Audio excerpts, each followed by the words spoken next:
Good morning बच्चों। मैं धर्मेंद्र बारंगे कनक Shri education institute की ओर से कोरोना के चलते में हम लोग यहाँ पे ऑफलाइन क्लासेस लगा रहे हैं जिससे ये हुआ कि आपकी पढ़ाई या ना रुके, इसलिए हम लोग ये प्रयास कर रहे हैं। तो यहाँ पे ज़्यादा से ज़्यादा इस वीडियो को तो लाइक शेयर करिए, जो भी हम पॉइंट्स बता रहे हैं, जो भी चीज़ें हम पढ़ा रहे हैं वो सारी चीज़ें नोट करिए ताकि आप लोगों को उस चीज़ का फायदा हो सके और आपकी पढ़ाई ना रुक सके, है ना। तो हम आज कुछ नए चैप्टर्स, नई चीज़ें देखेंगे। तो ये खासकर बायो के लिए है। बायो की क्लास हम आज लगा रहे हैं, आगे चल के केमिस्ट्री फिजिक्स सारे सब्जेक्टों की क्लास से लगेंगी, लेकिन कुछ टाइम बाद लगेंगी। ठीक है बच्चों, चलो ठीक है। हाँ, ये एक और है। ठीक है, जितने लोग ऐड हो गए हैं उतने लोग ध्यान दो, है ना। कि कल से टाइम पर, है ना, सब लोग 9:55 से ट्राई करना चालू कर देंगे, 5 मिनट पहले से, है ना, ताकि टाइम 9 होते तक, हमारा फिक्स टाइम होते तक सारे लोग कनेक्ट हो जाए ना, क्योंकि फिर बीच बीच में बार बार हम लोग इधर उधर कनेक्ट करते रहेंगे तो बीच बीच में रुकना पड़ता है ना। दूसरी चीज, ये Vivo 190, अच्छा ये तो निशा ही है, चलो ठीक है। म्यूट रखना है अपने आप सब, है ना। ये Z61 कौन है बेटा? म्यूट कर लो अपना माइक, या तो फिर अपने फैमिली मेंबर से दूर रहना जहां पर कोई आवाज वगैरह नहीं आए, ठीक है। निकिता त्रिवेणी, ऐसा लगता है 2 मिनट 1 मिनट और वेट करना ही पड़ेगा।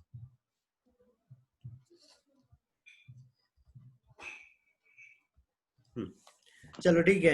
ये 11th वाला पोर्शन है ना। सबसे पहले द लिविंग वर्ल्ड, वही सजीव जगत के लिए हम देखेंगे, है ना।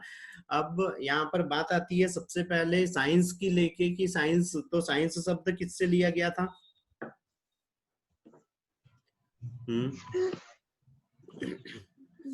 देखो, एक चीज याद रखो, बायो में जितने भी यहाँ पे अब वर्ड लिए गए हैं, वो सारे के सारे वर्ड लिए गए हैं लैटिन भाषा से, और लैटिन भाषा को मृत भाषा भी बोलते हैं, क्योंकि इसमें कोई परिवर्तन नहीं हो रहा है ना। बाकी जो हिंदी इंग्लिश है उसको लाइव लाइव लैंग्वेज बोलते हैं, जीवित भाषा बोलते हैं, क्योंकि इनमें चेंजेस होते जा रहे हैं, नए शब्द आते जा रहे हैं।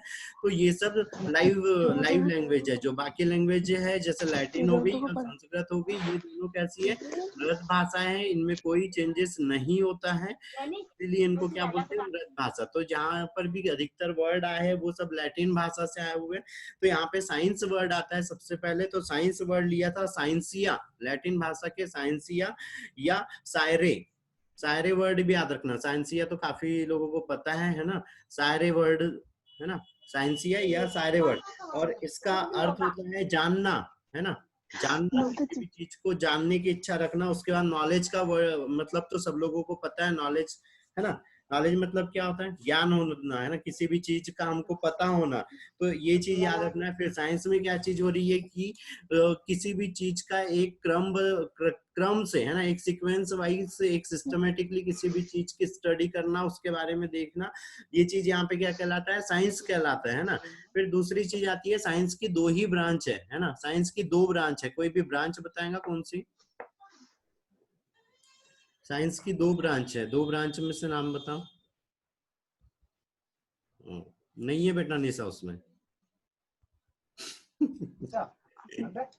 साइंस की 2 ही ब्रांच है, एक तो फिजिकल साइंस और दूसरा है बायोलॉजिकल साइंस, है ना। फिजिकल साइंस में अब देखो, बायोलॉजिकल साइंस और फिजिकल साइंस 2 तरह के साइंस हो रहे हैं। एक साइंस में क्या चीज हो गई? फिजिकल में ये चीज है chemistry, physics, geography, environmental science, हर तरह की साइंस काय के अंदर में आ जाती है? फिजिकल साइंस में आ जाती है ना। दूसरी दूसरी ब्रांच जो आ रही थी बायोलॉजिकल साइंस, तो बायोलॉजिकल साइंस में जितने भी लिविंग ऑर्गेनिज्म है, जितनी भी लिविंग थिंग्स है, उनके ऊपर जो भी स्टडी कर रहे हैं, जो भी हम उनकी जो भी इन्वायरमेंट वगैरह है, वो सारी चीजें देख रहे हैं, उनका डेवलपमेंट वगैरह देख रहे हैं, सारे लिविंग चीजों का। तो वो काय में आ जाता है यहाँ पे? बायोलॉजिकल साइंस में। बाकी केमिस्ट्री, फिजिक्स, जियोग्राफी, जियोलॉजी वगैरह ये सारी चीजें काम में आ जाती है, फिजिकल साइंस में आती है। तो ये दो चीजें याद रखना है ना। फिर फिजिकल साइंस में भी दो तरह के पार्टिकल्स यहाँ पे भी आ जाते हैं, लिविंग और नॉन लिविंग, खासकर के आते रहते हैं सारे के सारे। जो फिजिकल साइंस है उसमें नॉन लिविंग आ जाते हैं, मतलब निर्जीव चीजों का हम अध्ययन करते हैं, है ना, सारी निर्जीव चीजों को देखते हैं। बायोलॉजिकल साइंस में हम सारी सजीव चीजों को देखते हैं, है ना। ठीक है, उसके बाद उसके बाद बारी आती है बायोलॉजी की। ठीक है, अब यहाँ से एक एक पॉइंट लेते हुए चलते हैं। सबसे पहले बारी आती है बायोलॉजी की, है ना।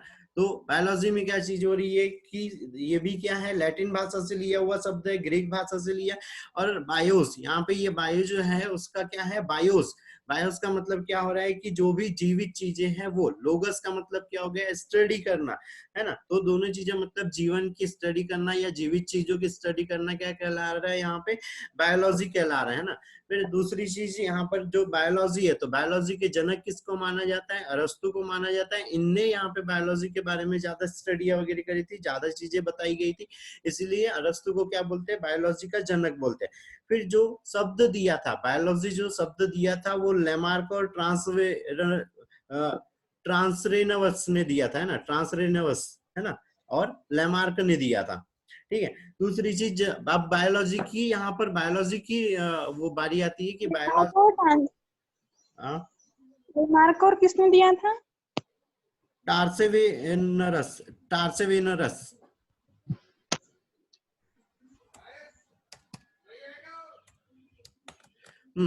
फिर बायोलॉजी की दो ब्रांचें आ जाती है, एक जूलॉजी आ जाती है और एक क्या हो जाती है, बॉटनी।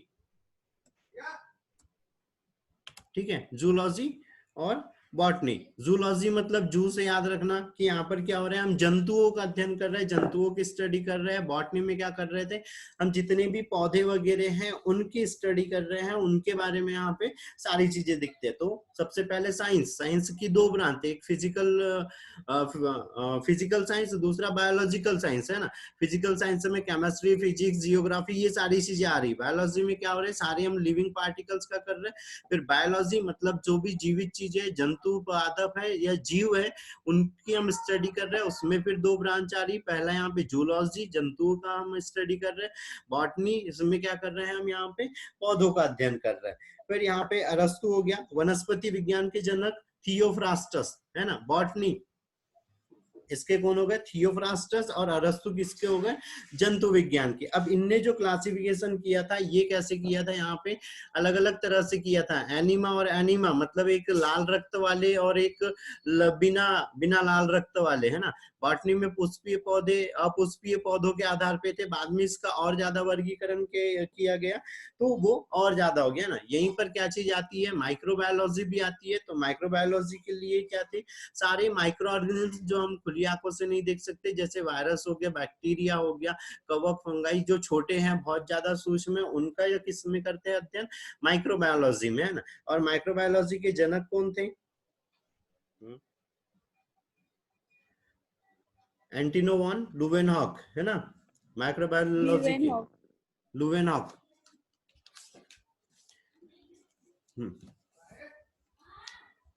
सर एक बार फिर रिपीट करना, एंटिनो वॉन लुवेनहॉक।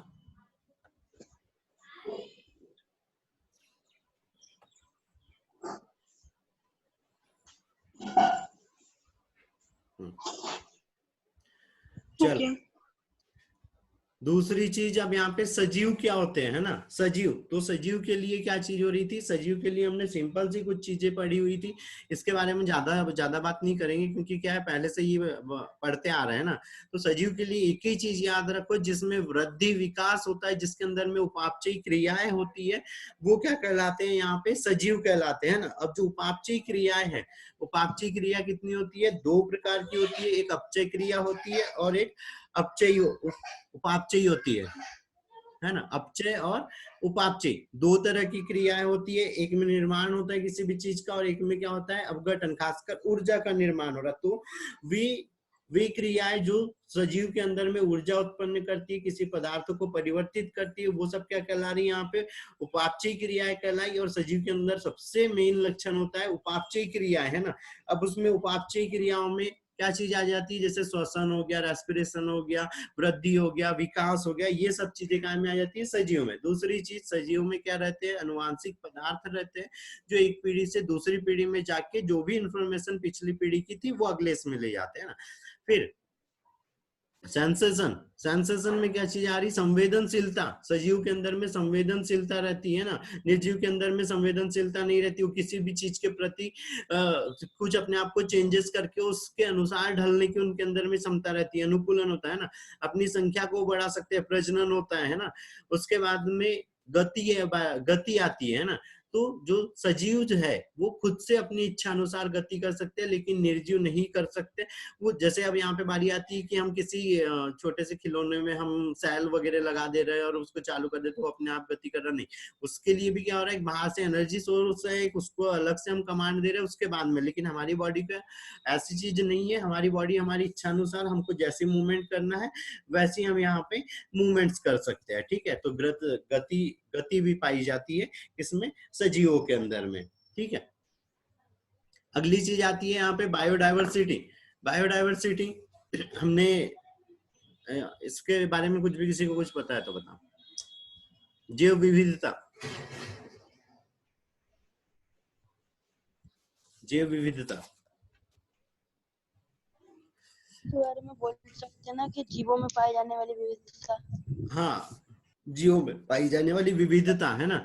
तो जीवों में पाई जाने वाली विविधता मतलब ये जो अर्थ है इस पर क्या चीज हो रही है, बहुत सारी प्रजातियां उपस्थित है, अलग अलग अलग तरह के जीव है, जंतु है, पादप है ना। जीवन की उत्पत्ति यहाँ पे याद रखना है कि जीवन की उत्पत्ति क्या हुई थी, 4.6 बिलियन ईयर पहले हुई थी, है ना। और तब से यहाँ पे लगातार क्या हो रही, कोई भी स्पीसीज बनते जा रही है, उसमें कोई चेंजेस आते रहे, नई स्पीसीज आते जा रही है। और इन सब का हमको पता कैसे चलता है, पैलेंटोलॉजी के द्वारा। हम जीवाश्मों का अध्ययन करते हैं, फॉसिल्स का, है ना। जीवाश्मों के द्वारा हमको पुरानी जातियों के बारे में यहाँ पे पता चलता है ना। कहीं पर भी वो दबी हुई मिल रही है, कहीं किसी चीज में गड़े हुए मिल रहे हैं, तो हम उससे पता लगा ले रहे हैं कि हमारे पास तो हमारी जो पिछली कुछ प्रजातियां कैसी थी, क्या थी, उनमें क्या क्या चेंजेस आए थे। फिर बायोडाइवर्सिटी के लिए एक चीज यहाँ पे याद रखना है कि यहाँ पे जो पोलर रीजन है ना, जो पोलर रीजन है उसकी ओर में क्या होती है, बायोडाइवर्सिटी कम होते जाती है। और जो ट्रॉपिक रीजन है ना, उसमें क्या होना है, बायोडाइवर्सिटी अधिक रहती है। और उसके लिए कौन से रीजन में रहती है, तो 23.5 नॉर्थ से लेके 23.5 साउथ तक का जो एरिया आता है अर्थ में, उसमें क्या है, बहुत ज्यादा डाइवर्सिटी है। पोलर रीजन पे बायोडाइवर्सिटी कम हो जाती है ना। उसके बाद में याद रखना है टोटल 12 प्रकार के क्या है, बायोडाइवर्सिटी है, मेगा बायोडाइवर्सिटी है ना। इसके बारे में हम आगे चीज बताएंगे, बस अभी यहाँ इस पे याद रखो कि जो अर्थ है उसको 12 जो मेगा डाइवर्सिटी रीजन है ना, उनके अंदर में बांटा गया है। जैसे टुंड्रा हो गया, शुष्क वनस्पति, उष्ण कटिबंधीय होगी, भूमध्य वनस्पति, ध्रुवीय वनस्पति होगी, मरुस्थलीय होगी, शीत वनस्पति होगी, है ना। तो ऐसे 12 भागों में बांटा गया है ना, ठीक है। ठीक है, उसके बाद आती है टैक्सोनॉमी। टैक्सोनॉमी में क्या चीज हो रही, वर्गीकी, है ना। वर्गीकी या सिस्टमेटिक्स में क्या चीज हो रही है, वर्गीकरण विज्ञान, ठीक है। तो यहाँ पर हम टैक्सोनॉमी में क्या चीज कर रहे हैं, जो भी सजीव वगैरह है उनको क्या कर रहे हैं, अलग अलग समूहों में बांट दे रहे हैं। क्यों बांट रहे हैं, मेन तो ये चीज है कि हम उनको इसीलिए बांट रहे हैं ताकि उनका अध्ययन करना आसान हो सके, उनकी पहचान करना आसान हो सके, वो किस इन्वायरमेंट में रह रहे हैं वो हमको आसानी से पता चल सके, और वो किस तरह से अपने आप में चेंजेस करते हैं, किस तरह से दूसरी जो प्रजातियां हैं उनके साथ में उनकी रिलेशनशिप कैसी है, उस चीज के बारे में पता कर सके। इसीलिए हम क्या करते हैं, यहाँ पे उनका वर्गीकरण करते हैं ना। और जो टैक्सोनॉमी है, वर्गीकी के जनक भी कौन है, अरस्तु है। फिर आधुनिक जो टैक्सोनॉमी है उसके जो जनक है वो कैरोलस लीनियस है, ठीक है। ठीक है, फिर बारी आती है यहाँ पे नोमेनोकल्चर, है ना। नोमेनोकल्चर मतलब हम कैसे उसका कोई भी नाम वगैरह कर रहे हैं। तो यहाँ पर क्या चीज हो रही, यहाँ पे एक कमिटी है आईसी, मैं लिख दे रहा हूं,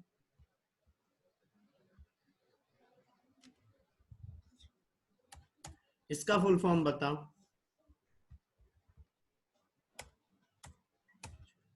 इन दोनों का किसी को फुल फॉर्म पता है तो बता दो। International code of botanical nomenclature. हाँ, नोमेनकल्चर, ठीक है। सबसे मेन चीज तो यहाँ देखो दो ही वर्ड याद रखना है, एक तो बी और एक जेड, है ना। तो बी फॉर बॉटनी हो गया, जेड फॉर जूलॉजी हो गया। अब यहाँ पे पूछता है ऑब्जेक्टिव में, ये यहाँ पे शॉर्ट फॉर्म दे देना है और फुल फॉर्म दे देना है। जो चेंजेस रहेंगे पहचान नहीं पाओगे तो उसमें क्या याद रखना है, सिर्फ ये नोमेनकल्चर याद रख लेना है बस। इसी में वो चेंजेस करता है जो भी करता है ना, नोमेनकल्चर, ठीक है। तो नोमेनकल्चर से याद रखना है कि जहां जिस वाले सेंटेंस में नोमेनकल्चर वाला फुल फॉर्म दिया हुआ है वो कैसा है, सही है, और बाकी सब इसमें क्या हो जाना है, यहाँ पे गलत हो जाना। तो अभी तक हमने जितना भी चीजें देखी उसमें से जो ऑब्जेक्टिव बन रहा है वो बेटा सिर्फ एक ही ऑब्जेक्टिव बना, ये ICBN बस, ठीक है। इतना याद रखना, ठीक है। उसके बाद बारी आती है द्विनाम पद्धति की, है ना। सर इसका फिर से फुल फॉर्म बताओ।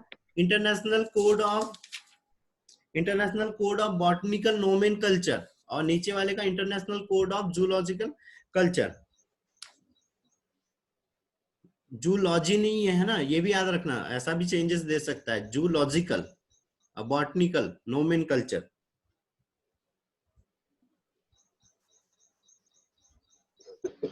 ठीक है।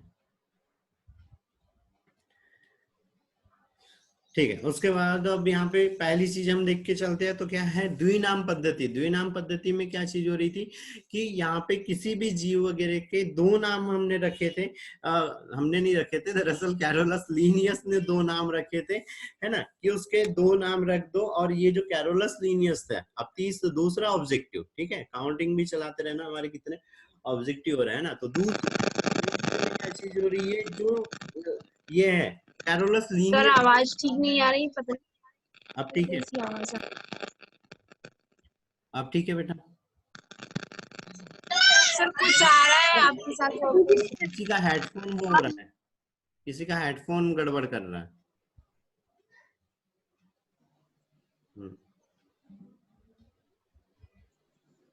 ठीक है, ठीक है। तो जो कैरोलस लीनियस थे वो कहाँ के साइंटिस्ट थे, ये स्वीडन के थे, है ना, स्वीडन। थर्ड ऑब्जेक्टिव बेटा, नहीं सेकंड ऑब्जेक्टिव बेटा, स्वीडन, ठीक है। फिर इन्होंने दो बुकें लिखी थी, इन बुक के अंदर में इनने वर्गीकरण और नामकरण का तो सारा डिटेल बताई थी, सारा वर्णन किया हुआ था। पहली बुक थी सिस्टेमा नेचुरी और दूसरी थी स्पीसीज प्लांटेरम, सिस्टेमा नेचुरी और दूसरी बुक थी स्पीसीज प्लांटेरम।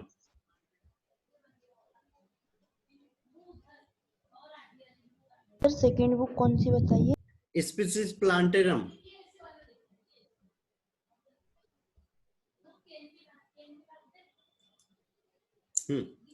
अब जो द्विनाम पद्धति है, द्विनाम पद्धति के लिए हमने हमेशा पढ़ा हुआ है कि इसको किसने दिया था, कैरोलस लीनियस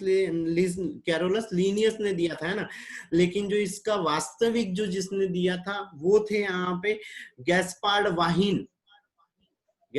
वाहिन ने दी थी द्विनाम पद्धति। लेकिन ये उतना ज्यादा उसमें कुछ बता नहीं पाए, उसके बारे में उतने अच्छे से मतलब एक्सप्लेन नहीं कर पाए, इसीलिए इनका नाम नहीं है ना। गैस्पार्ड वाहिन ने दी थी द्विनाम पद्धति, ठीक है, ठीक है। दूसरी चीज यहाँ पर क्या हो रहा है, जो भी हम द्विनाम पद्धति देख रहे हैं उसमें क्या हो रहा है, पहला जो वर्ड आ रहा है वो क्या रहता है, उसका वंश रहता है, दूसरा जो रहती है जाति। यहाँ पे अब तीसरा ऑब्जेक्टिव बेटा, तीसरा कि जो पहला नाम रहता है वो वंश का रहता है, जो दूसरा नाम रहता है वो उसकी जाति का रहता है।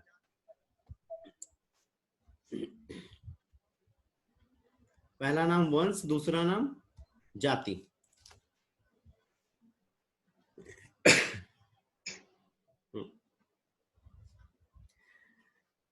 ठीक है। फिर द्विनाम पद्धति के नियमों की बात आती है कि यहाँ पे जब हम द्विनाम पद्धति देख रहे हैं तो उसमें जो नियम हो रहे हैं वो कैसे रहते हैं, है ना। तो सिंपल सा याद रखना, सबसे मेन जो ऑब्जेक्टिव पे पूछता है वो ये पूछता है कि जो नाम है उसको कैसे, कौन से इसमें लिखा जाता है, कौन से फॉन्ट में, कौन से साइज में, कौन से आकार में। तो मतलब उसको हम क्या लिखते हैं, इटैलिक में लिखते हैं, तिरछा, है ना, इटैलिक तिरछा, ठीक है, सबसे मेन नियम ये याद रखना है कि हम जब नामकरण करते हैं द्विनाम पद्धति में तो जो हम नाम लिख रहे हैं वो इटैलिक में लिखते हैं, और जो पहला वर्ड रहता है वो क्या रहता है यहाँ पे, हमेशा बड़ा रहता है और लैटिन भाषा का रहता है। ठीक है,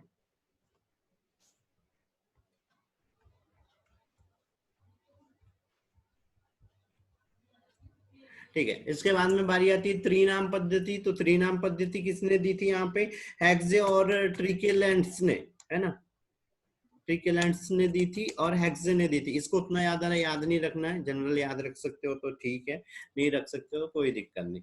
चलो अब यहाँ पे अगली बारी आती है नाम का वर्ग, ये वर्गीकी की पदानुक्रम की, है ना, टैक्सोनॉमी हायरार्की, है ना। तो टैक्सोनॉमी हायरार्की को कैसे याद रखना है, इसको एक सीक्वेंस में याद रखना। तो सीक्वेंस में सिंपल सा याद रखो, यहाँ पे हर एक चीज का पहला पहला वर्ड ले लो बस, है ना। जैसे के कर दो, उसके बाद में ऑफ कर दो, और फिर जीसी, कैप्सी ऑफ जीसी। तो ये याद रह जाएंगे, इनका एक हायरार्की का क्रम, है ना। ठीक है, सर हायरार्की मतलब? हायरार्की मतलब बेटा, हायरार्की मतलब होता है एक सीक्वेंस से नीचे से ऊपर जाना, या ऊपर से नीचे भी आना, मतलब एक स्टेप बाय स्टेप चलना, इसको हायरार्की बोलते हैं। जैसे यहाँ पे क्या है, ये जो टैक्सोनॉमी है उसकी हायरार्की हो गई। अगर किसी ने बोला स्कूल की हायरार्की बताओ, तो स्कूल की हायरार्की में क्या चीज आ जाती है, सबसे ऊपर क्या आता है, प्रिंसिपल आता है, फिर वाइस प्रिंसिपल आता है, फिर क्लास टीचर, फिर टीचर, फिर स्टूडेंट्स आते हैं, लास्ट में 4th क्लास वर्कर आ जाता है ना। तो ये क्या हो गई, स्कूल की हायरार्की हो गई। ऐसे ही हमारे फैमिली की भी अगर बोले तो पहले जो दादा हो गया वो, फिर दादी, फिर पापा, फिर मम्मी, फिर उनसे कोई बड़े भाई बहन, है ना, ऐसे। तो ये सब हायरार्की की एक सीक्वेंस में चलना है, एक क्रम से चलना है हमको, है ना। जब हम किसी भी चीज को ऐसे क्रम से जमाते हैं तो वो चीज क्या कहलाती है, हायरार्की। तो यहाँ पे ये जो हायरार्की है ये क्या है, यहाँ पे टैक्सोनॉमिक हायरार्की है ना, कि यहाँ वर्गी की हायरार्की देख रहे हैं। तो उसके लिए याद रखने के लिए ये केप्सी ऑफ जीसी, है ना। तो सबसे पहले क्या है, किंगडम आ जाता है, फिर फाइलम आ जाता है, फिर क्लास, ऑर्डर, फैमिली, और लास्ट जीनस, जीनस, और लास्ट में क्या आ जाता है, स्पीसीज आ जाता है। अब क्या चीज हो रही है, यहाँ पे बहुत सारी चीजें आ रही है जो हमको याद रखना है। तो सबसे छोटी इकाई तो हमको पता है वर्गीकरण की क्या हो रही है, यहाँ पे स्पीसीज हो रही है ना। उसके बाद में अब क्या हो रहा है, जैसे ही हम यहाँ से ऊपर से नीचे जा रहे हैं, ऊपर से नीचे जा रहे हैं, तो क्या हो रहा है, जो भी विशेषताएं हैं वो कैसी होती जाती है, घटती जाती है, घटती जाती है ना। ऊपर से नीचे जा रहे हैं, ये ऊपर जा रहे हैं तो क्या होना है, घटना है। नीचे आते जाएंगी तो विशेषताएं क्या होती जाएंगी, बढ़ती जाएंगी। किसी का बेटा हेडफोन गड़बड़ कर रहा है।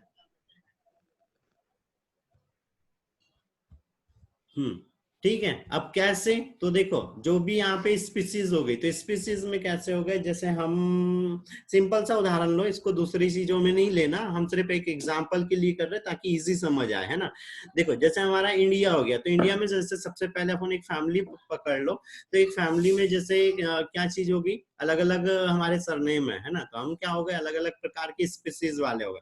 लेकिन जब हम ऊपर साइड में उठते हैं तो हम सब काय में आ जाते हैं, एक तरह से बोलना चाहिए अपना जो भी लोकल, जो भी रीजन हो गया, है ना, वहां की जो भी हम जाति के आते हैं वो, है ना। जैसे उदाहरण के लिए मान लो क्षत्रिय में आ रहा है कोई, है ना, कोई रघुवंशी में आ रहा है, उसमें फिर और भी बहुत अलग अलग सारे सरनेम रहते हैं, तो वो सब क्या स्पीसीज है जो अलग अलग सरनेम। फिर बड़े में क्या हो गया, वो जीनस हो गया। फैमिली में जैसे क्या हो गया, मान लो हम सब कैसे हो गए, हिंदू हो गए, और सबके सब क्या हो रहे हैं, फिर हिंदू हो गए, मुस्लिम हो गए, सिख हो गए, ईसाई हो गए, सारी चीजें हो गई। फिर क्या चीज आ गई, सारे के सारे क्या हो गए, इंडियन हो गए, है ना। तो ये सब कायम में आ गए। जब हम ऊपर साइड जा रहे हैं तो हमारी एक एक विशेषताएं मिलते जाती है, लेकिन जब हम नीचे आते जाते हैं तो सारी विशेषताएं कैसे होने लग जाती है, अलग हो जाती है। जैसे हम यहाँ पे अगर ऊपर साइड में हम पहले जीव जगत लेते हैं ना, तो जीव जगत में क्या हो गया, 2 किंगडम हो गए, एक प्लांट हो गया और एक एनिमल हो गया, है ना। प्लांट के अंदर में फिर क्या हो गए, ब्रायोफाइटा, टेरिडोफाइटा, एंजियोस्पर्म, जिम्नोस्पर्म हो गए, है ना। इधर साइड में हमारे तो कॉर्डेटा, नॉन कॉर्डेटा आ रहा है, पोरीफेरा, है ना।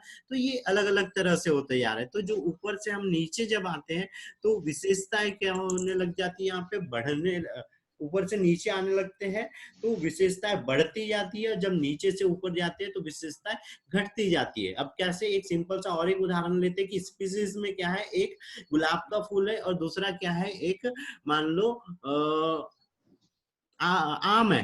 ठीक है, दोनों पादप जगत की अलग अलग जाति है ना, लेकिन ऊपर जाके वो कैसे हो जा रही कि फूल वाले बीज हो जा रहे हैं ना, फिर उससे जाके कैसे आ जा रहा है, या हम कोई दूसरा लक्षण ले ले रहे हैं तो वो कैसे हो गए, या ये बीज उत्पन्न कर रहे हैं ना, या हम आम की जगह और कुछ, हाँ ठीक है, दोनों में ले सकते है ना, एक के अंदर में द्वितीयक वृद्धि हो रही है, एक के अंदर में नहीं हो रही, तो उसका ऑर्डर कुछ और हो जा रहा है ना। तो इस तरह से जब हम नीचे से ऊपर जाते हैं तो सिंपल सी बात ये याद रखना कि विशेषता यहाँ पे घटती जाती है, और नीचे से जब ऊपर से जब नीचे आ रहे हैं तो विशेषताएं बढ़ती जाती है। ठीक है, और इनका सीक्वेंस याद रखने के लिए ये याद रखना है, केपसी ऑफ जीसी सबसे बढ़िया। ठीक है, रहेगा इतना याद। Yes sir. Yes sir.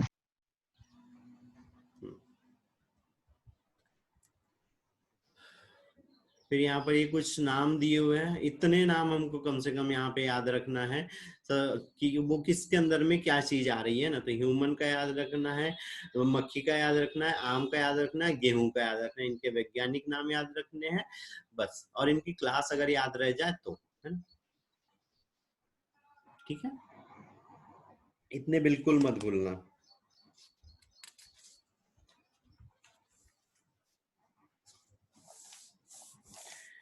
ठीक है,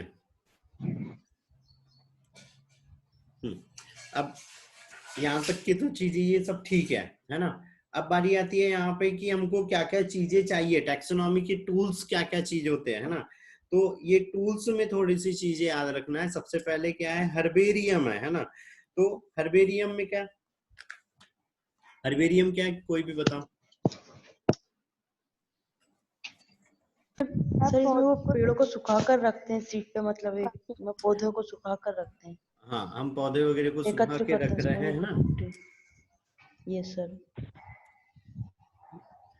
और यहाँ पर जो याद रखने वाला या जो ऑब्जेक्टिव बनता है वो ये चीज हो जा रही है, इसके साइज की, जो हर्बेरियम सीट है उसका जो स्टैंडर्ड साइज है वो हमको याद रखना है। ठीक है, ये जो हर्बेरियम सीट बना रहे हैं हम, है ना।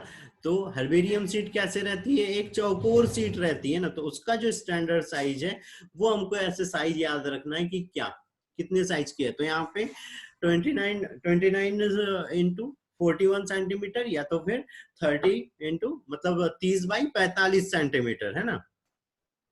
ठीक है, दूसरी चीज हर्बेरियम के बारे में, जैसे कैसे हम तैयार कर रहे हैं, तो वही सबसे पहले हम क्या ले रहे हैं, कोई भी एक एरिया, सबसे पहले हम एक जियोग्राफिकल एरिया ले रहे हैं, वहां की फिर क्या देख रहे हैं, बायोडाइवर्सिटी देख रहे हैं कि वहां पे विविधताएं कितनी पाई जाती है। उसके बाद में हम वहां की विविधताओं के आधार पे वहां से हमको जिस भी तरह का स्पेसिमेन लेना है, जिस भी तरह का हमको सैंपल लेना है, वो चीज हम ले रहे हैं, और वो चीज लेकर वहां से हम उसको क्या कर रहे हैं, उसको जो भी हम कलेक्ट कर रहे हैं ना, जो इस भी तरह का हम पादप यहाँ पे कलेक्ट कर रहे हैं, तो पहले वहां पर जो भी उसको लोकल लैंग्वेज में क्या बोलते हैं वो चीज हम पता कर लेंगे, किस तरह से वो किस तरह के वो इन्वायरमेंट में था उसको। देखो, जब हम पौधा अगर ले रहे हैं तो हमने क्या बोला, सबसे पहले उसका जियोग्राफिकल एरिया देखना है ना। तो पहले हम जियोग्राफिकल एरिया को देखते हुए सारी चीजें कलेक्ट कर लेंगे, या सारी चीजें नोट कर लेंगे कि क्या क्या चीजें यहाँ पे हो रही है।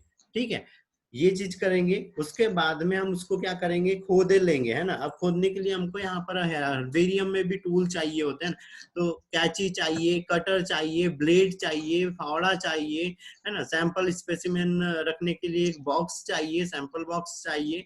तो इतनी चीजें लेकर हम जाएंगे, उस जगह से उस पौधे को निकालेंगे, उसको काटेंगे, उसकी शाखा वगैरह जो भी जिस तरह से भी हमको अरेंज करना है उस तरह से उस पौधे को काटेंगे, और पौधे भी उस वाले सैंपल लेंगे हम जिसके अंदर में हर चीज विकसित हो, मतलब जड़ हो, तना हो, पत्ती हो, फल हो, फूल हो। इस तरह से हम एक पौधे का सैंपल ले सकते हैं जिसके अंदर में उसके जो एक स्ट्रक्चरल जो प्लांट रहता है ना, जो एक प्रारूपीय पौधा होता है, हमने पौधे का स्ट्रक्चर अगर हम देखते हैं तो उसमें क्या होता है, जड़, तना, पत्ती, फल, फूल, कलिका, एक, है ना। तो इतनी चीजें उसके अंदर में होना चाहिए, तब हम उसका सैंपल लेते हैं ना। अब उसको लेने के बाद में हम उसको क्या कर रहे हैं, पेपर वगैरह बीच में रख के सुखा दे रहे हैं, सुखाने के दबा के सुखा दे रहे हैं, और उसको फिर किस साइज में रख रहे हैं, हर्बेरियम सीट पर जब हम उसको रख रहे हैं तो 29 बाई 41 सेंटीमीटर या तो फिर 30 बाई 45 सेंटीमीटर। ये एक चौथा ऑब्जेक्टिव हो गया बेटा, ठीक है, चौथा ऑब्जेक्टिव, ठीक है, ये चीज कर ली। चौथा ऑब्जेक्टिव फिर से रिपीट कीजिए। वो पूछेगा बेटा हर्बेरियम सीट का साइज क्या होता है, ठीक है, हर्बेरियम सीट का साइज क्या होता है, ठीक है। अब अगली चीज, अब अगला ऑब्जेक्टिव यहाँ पे जो आ जाता है कौन सा, पांचवा बेटा, है ना। पांचवा ये आता है कि पौधे वगैरह को सुखाने के बाद हम जो उसको रख रहे हैं, कवक रोधी रसायन कौन सा प्रयोग करते हैं कि उसके ऊपर कवक, क्योंकि हमने देखा बेटे जब भी पौधे वगैरह हम ऐसे कहीं पे दबा देते हैं तो उस पर क्या लगने लग जाती है, फंगाई, कवक उगने लग जाते हैं ना, सड़ने गलने लग जाते। तो उससे बचाने के लिए हम कौन सा यहाँ पे सॉल्यूशन लेते हैं, तो हम इसमें लेते हैं 0.1% वाला मर्क्यूरी क्लोराइड अल्कोहल के मिश्रण में, 0.1% मर्क्यूरी क्लोराइड अल्कोहल के मिश्रण में, ठीक है। उससे हम उसको उपचारित कर देते हैं और उसके बाद में हम उसको हर्बेरियम सीट पे रख देते हैं। और जो हम अलमारी वगैरह भी रख रहे हैं उसके अंदर में भी हम यहाँ मर्क्यूरी क्लोराइड का हम स्प्रे कर देते हैं ताकि वो जो अलमारी या जो हमारा बॉक्स है उसके अंदर भी किसी भी तरह के कोई कवक वगैरह विकसित ना हो सके, ठीक है, ठीक है। अब यहाँ पे एक चीज और याद रखना है कि क्या क्या चीजें हर्बेरियम के जैसे कौन हो गया, तो हर्बेरियम, बॉटनिकल गार्डन, म्यूजियम, ये सब चीजें कैसी है, लगभग लगभग सब एक जैसी ही है ना, बिल्कुल सेम सेम चीजें हो रही है ना। बॉटनिकल गार्डन में क्या चीज रही, गार्डन है, हम वहाँ पे पौधे, देखो यहाँ हम हर्बेरियम में क्या कर रहे हैं, उस वाले पौधे का सैंपल ले रहे हैं कि हमारे पास अभी वो और ज्यादा पौधा नहीं बचा है, हम उसको विकसित नहीं कर सकते, लेकिन हमको उसके उत्तक वगैरह हम संरक्षित कर सकते हैं, ठीक है। तो यहाँ हर्बेरियम के साथ, ताकि हम आगे चल के अगर कोई टेक्निक ऐसे विकसित कर पाए, जैसे उत्तक संवर्धन हमने विकसित कर लिया है ना, तो उत्तक संवर्धन के द्वारा हम यहाँ जो हर्बेरियम में हमने इस सीट पे जो पौधा लगाया था उसकी कोई कोशिका ली, उनसे हम विकसित करा लेंगे नया पौधा, है ना। अब कैसे विकसित करा लेंगे, तो यहाँ पर क्या है, जो जीव द्रव्य वगैरह उसके अंदर अनुवांशिक पदार्थ है, तो उसकी सहायता से हम नया यहाँ पे एक प्लांट को डेवलप कर सकते हैं। फिर यहीं पे इसी चीज में याद रखना, हेक्सले ने जीव द्रव्य से जीवन की उत्पत्ति का सिद्धांत दिया था, है ना, और उन्होंने बताया था कि जीव द्रव्य के द्वारा भी जीवन की उत्पत्ति हो सकती है, ठीक है। उसके बाद में यहाँ पे बॉटनिकल गार्डन में याद रखना, भारत का सबसे बड़ा बॉटनिकल गार्डन शिवपुर कोलकाता में है बेटा, शिवपुर कोलकाता, ठीक है, शिवपुर कोलकाता। तो ये हो गया छठवां ऑब्जेक्टिव बेटा, छठवां शिवपुर वाला, रिपीट कर दीजिए। शिवपुर कोलकाता में सबसे बड़ा भारत का बॉटनिकल गार्डन है,